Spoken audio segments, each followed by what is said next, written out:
तो आज Daredevil born again का 4 एपिसोड आ चुका है और सच बताऊं मैं इस एपिसोड से बोर हुआ हूँ। हाँ, थोड़ा सा बोर हुआ हूँ और मुझे पता है ये सन्नाटा तूफान के आने से पहले का जो सन्नाटा होते हैं वो है, बट फिर भी मुझे बोर किया है तो मैं यही बता रहा हूँ। तो हमें इस एपिसोड में टोटल क्या क्या देखने को मिला है उसी के ऊपर बात करते हैं। तो एपिसोड 4 स्टार्ट होता है मॉग से, जहाँ पर हेक्टर का बॉडी रखा हुआ है जिसको देखने आता है उसका नेफ्यू, बट वो दिखाया नहीं जाता क्योंकि ऑब्वियसली वो छोटा है। बट हेक्टर के जितने भी सामान है वो सारे मैट उठा लेता है और ऑब्वियसली उसी को हैंड ओवर किया जाएगा और आगे जाके वो ही बनेगी व्हाइट टाइगर। बट हेक्टर की नेफ्यू जब सैड होता है तो मैट उसे कहता है कि हमें भरोसा रखना पड़ेगा, कोई ना कोई है जो इस कातिल को ढूंढेगा। और तब हमें दिखा जाता है म्यूज के सारे ड्राइंग जो उसने कर रखा है न्यूयॉर्क की अलग अलग सड़कों पे। और उसके बाद हमें म्यूज को भी दिखा जाता है जो किसी को कंधे पे लेके जा रहा है, मतलब वो अपना काम शुरू कर चुका है, वो खून वाला काम। तो वो बात बोलने के बाद म्यूज को दिखाने का क्या मतलब? क्या म्यूज ने उसे ढूंढ लिया है? क्या वो ही सजा देने वाला है जिसने व्हाइट टाइगर को मारा है? और म्यूज का जो लुक है वो बहुत कॉमिक एक्यूरेट है जो कि मुझे बहुत अच्छा लगा। सीरियसली वो डेंजरस फील हो रहा है। हाँ, हमें ऑफिशियली पनिशर को दिखा दिया गया है जो कि छुपा हुआ है, या फिर शायद वो शांत बैठा है, उसके पास ज्यादा कुछ काम है नहीं, इस वजह से वो चुपचाप बैठा हुआ है अंडरग्राउंड होके। फिस्क और वेनेसा का एक सेशन होता है जहाँ पर हमें पता चलता है वेनेसा जिसके साथ डेट कर रही थी वो गायब है, वो पता नहीं कहाँ है।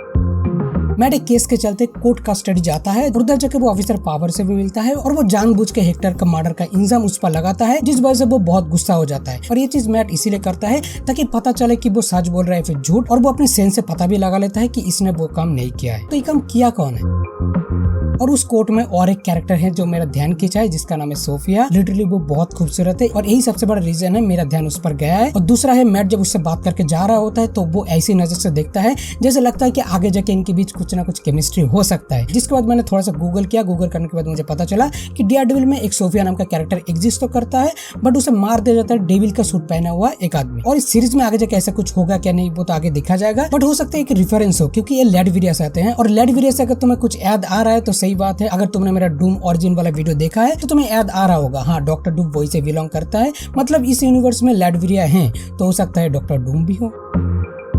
और एक कैरेक्टर है जिसके ऊपर कुछ ज्यादा ही फोकस करते हैं जैसे कि डेनियल ब्लेक, जो कि गलती कर देता है। वो अपना आने वाला एक प्रोजेक्ट के बारे में बता देता है एक रिपोर्टर को जो कि बीबी रिपोर्टर है। वो सारे मिलके एक साथ एक पार्टी में होते हैं और बीबी रिपोर्टर अपना ट्रिक इस्तेमाल करके उससे वो न्यूज निकाल लेता है और वो छप भी देता है, जिस वजह से फिस्क बहुत गुस्सा होता है उस पर और आगे जाकर वो माफी भी मांगता है और फिस्क उसे माफ भी कर देता है। उसकी जितनी भी बातें हैं वो सारे सुन के, क्योंकि वो बहुत बड़ा फैन है फिस्क की। और जब उसका मेयर का कैंपेन हो रहा था तो उसने बहुत मदद भी किया था। शायद इसके साथ आगे जाके कुछ होगा जो कि एक स्टोरी के लिए बहुत इंपॉर्टेंट है। बट आगे जाके फिस्क वेनेसा को बताती है कि मैंने अपने बाप से सब कुछ सीखा है, चाहे किसी से हैंडशेक करना हो, किसी का सोच बदलना हो या फिर किसी को मार डालना है, वो सब कुछ अपने बाप से ही सीखा है। बट माफ करना उसके बाप ने कभी नहीं सिखाया। तो फिस्क ने ब्लेक को कैसे माफ कर दिया? हो सकता है वो छोटा मोटा गलती किया है इस वजह से माफ कर दिया होगा और अभी तो वो बदल भी चुका है। अगर वो पुराना वाला फिस्क होता तो शायद कभी नहीं माफ करता। भाई सच बता रहा हूँ, जब कोई भी कैरेक्टर फिस्क के साथ बात करता है तो डर मुझे लगता है पता नहीं ये इंसान कब क्या कर दे।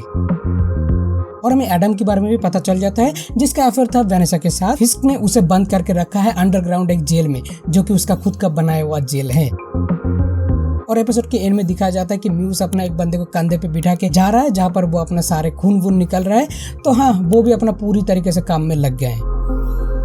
और मैंने पिछले एपिसोड की ब्रेकडाउन में कहा था कि ये बंदा एक अंडा क्यों खा रहा है? भाई इतना बड़ा बॉडी है, वो एक अंडा खा क्यों रहा है? बट फाइनली इस एपिसोड के एंड आते आते उसने पूरा प्लेट भर के खाना लेके बैठता है। तो ये चीज ये दिखाता है कि पहले वो बदल चुका था, इस वजह से एक अंडा खा रहा था, लेकिन अब वो अपना पुराना फॉर्म में वापस आ रहा है, जिस वजह से उसे अब कोई फर्क नहीं पड़ता। वो जो मन करे वो करेगा, जो खाना चाहे वो खाएगा।